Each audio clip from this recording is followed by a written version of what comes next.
भारत दुनिया का सबसे बड़ा लोकतंत्र, 140 करोड़ से ज्यादा लोगों का देश, जहां जनता हर 5 साल में अपने भविष्य का फैसला करती है।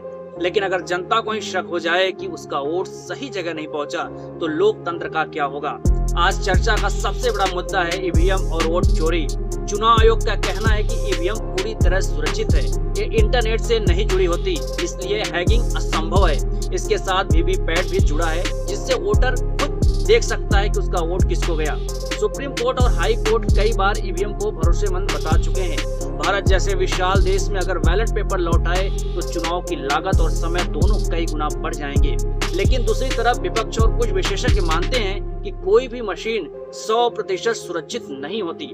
2024 चुनाव के बाद एडीआर और वोट फॉर डेमोक्रेसी की रिपोर्ट में पाया गया कि कुछ राज्यों में डाले गए वोट और गिने गए वोट में लाखों का अंतर था। महाराष्ट्र में 5 लाख से ज्यादा वोट का मिसमैच सामने आया। कर्नाटक की महादेवपुरा सीट पर कांग्रेस ने 12,000 डुप्लीकेट वोटर और हजारों फर्जी पत्ते का मामला उठाया। राहुल गांधी ने इसे वोट चोरी का एटीएम बम कहा। यूपी के काशी में कांग्रेस अध्यक्ष अजय राय ने पीएम मोदी की जीत को फर्जी वोटिंग और रोल्स में हेरफेर बताया।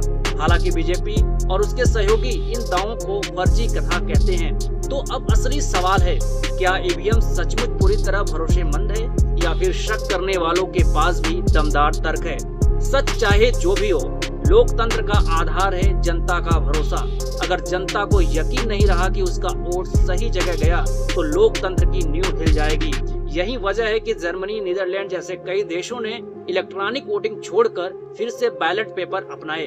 भारत जैसे विशाल लोकतंत्र में ईवीएम ने चुनाव को तेज, सस्ता और आसान जरूर बनाया है, लेकिन अगर इन पर शक बढ़ रहा है तो उस शक को नजरअंदाज करना खतरनाक है। समाधान यही है कि पारदर्शिता बढ़ाई जाए, वीवीपैट की ज्यादा गिनती हो, रिस्क लिमिटिंग ऑडिट जैसे आधुनिक सिस्टम अपनाए जाए और जनता को हर कदम पे भरोसा दिलाया जाए। क्योंकि लोकतंत्र सिर्फ वोट डालने का नाम नहीं, लोकतंत्र जनता के विश्वास का नाम है, और जब तक वह विश्वास कायम है, भारत दुनिया का सबसे बड़ा और सबसे मजबूत लोकतंत्र बना रहेगा।